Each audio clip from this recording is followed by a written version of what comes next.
జనవరి 1 నుండి హోండా కార్ల ధరలు పెరగనున్నాయి. వెంటనే మీకు ఇష్టమైన హోండా కార్ని బుక్ చేసుకుని 1,00,000 వరకు ఆదా పొందండి.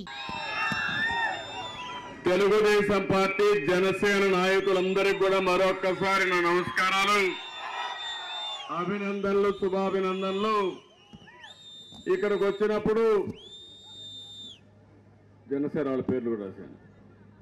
మండల పార్టీ అధ్యక్షుడు విశ్వనాథ నాయుడు గారు, మాజీ శాసన మండలి సభ్యులు గౌరవాని శ్రీనివాసులు గారు, సమన్వయ కమిటీ సభ్యులు ఉదయ్ కుమార్ గారు, క్లస్టర్ ఇన్ఛార్జ్ అయినటువంటి విజయరామరెడ్డి గారు, చంద్రశేఖర్ గారు, మహిళా అధ్యక్షులు అనసూయ గారు, ఐటీడీపీ అధ్యక్షులు రాజేంద్ర గారు, మాజీ జెడ్పీటీసీ శకుంతల శ్రీనివాసులు గారు, మాజీ ఎంపీపీ పుష్పనారాయణ స్వామి గారు, ఎంపీటీసీ నామాలప్ప గారు, మండల యువత అధ్యక్షులు సుబ్రహ్మణ్యం గారు, ప్రధాన కార్యదర్శి నాగరాజు గారు, మండల మహిళా అధ్యక్షురాలు శ్యామల గారు, ఎస్సీసీఎల్ అధ్యక్షులు సుబ్రహ్మణ్యం గారు, పార్లమెంటరీ కమిటీ ఉపాధ్యక్షులు రుద్రప్ప గారు, అదే మరి రవికుమార్ గారు, సుగుణమ్మ గారు, చంద్రకళ గారు, బాలకృష్ణ గారు, మంజునాథ్ రెడ్డి గారు, వీళ్లే కాకుండా అన్ని పంచాయతీల నుంచి పార్టీ అధ్యక్షులు, యూనిట్ ఇన్ఛార్జీలు,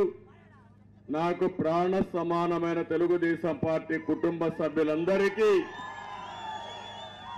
జనసేన మండల అధ్యక్షుడు కిషోర్ గారు, అదే మరి జనసేన నాయకులు రామ్మూర్తి గారు, నవీన్ గారు, వేణు గారు, అందరికి కూడా, రాష్ట్ర కార్యదర్శి మంజునాథ్ గారు. ఈరోజు ఇక్కడికి వచ్చినప్పుడు నేను శాంతిపురం నాకేం కొత్త కాదు, ఎప్పుడూ వస్తానే ఉంటాను. కానీ ఈసారి మీలో ఒక ప్రత్యేకమైన అభిమానం కనపడుస్తా ఉంది. నాకు మిమ్మల్ని చూస్తా ఉంటే చాలా ధైర్యం. ఏదైతే మీరు నాకందరికి ఒక లక్ష్యాన్ని ఇచ్చారు, 1,00,000 ఓట్ల మెజారిటీ లక్ష్యంగా ముందుకు పోతామని మీరు చెప్పారు. నిన్న ఈరోజు మీ ఉత్సాహం చూసిన తర్వాత ఇది సాధ్యమనే అభిప్రాయం వచ్చింది. దీనికి మనస్ఫూర్తిగా మీ అందరికీ అభినందనలు, ధన్యవాదాలు. రాష్ట్రంలో ఎప్పుడూ గెలిపించిన పార్టీ, ఎప్పుడూ తెలుగుదేశం పార్టీ జెండా రెపరెపలాడించిన నియోజకవర్గాలు 1 కుప్పం, 2 హిందూపురం. 1 మన నాయకుడు ఎన్టీ రామారావు గారు ప్రాతినిధ్యం వహించే నియోజకవర్గం, 2 మీ అందరి అభిమానంతో నేను గెలిచే నియోజకవర్గం ఈ 2. అందుకే తెలుగుదేశం పార్టీ సైకిల్కి తిరిగే లేదు. 7 ఎన్నికల్లో గెలిపించారు నన్ను, అంత మనుగుడు 2 ఎన్నికల్లో గెలిపించారు. అంటే ఇప్పుడు జరిగిన 9 ఎన్నికల్లో తెలుగుదేశం పార్టీ జెండా ఎగరేశారు. 10వ ఎన్నికల్లో కూడా తెలుగుదేశం పార్టీ జెండా ఎగరేయడానికి మీరు సిద్ధంగా ఉన్నారు. ఇది చూసినప్పుడు నేను ఎంతో ఆనందపడుతున్నా, గర్వపడుతున్నా.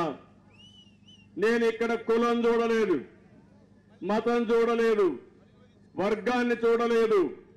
ప్రతి ఒక్క ఇంట్లో మీ కుటుంబ సభ్యుడిగా నేను ఉండాలి, మీ పెద్ద కొడుకుగా ఉండాలి, మీ బాధ్యత నేను తీసుకోవాలని ఆలోచించాను తప్ప ఇంకొక ఆలోచన లేకుండా పనిచేశాను. కొన్ని అనుభవాలు చూస్తే ఈ నియోజకవర్గంలో ఏ నాయకుడికి దక్కని గౌరవం దక్కింది.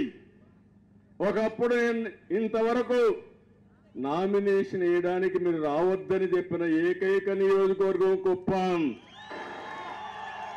మేమున్నాం, మేము గెలిపించుకుంటాం.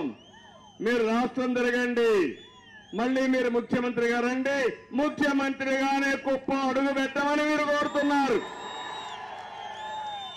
గతంలో కూడా అదే కోరారు.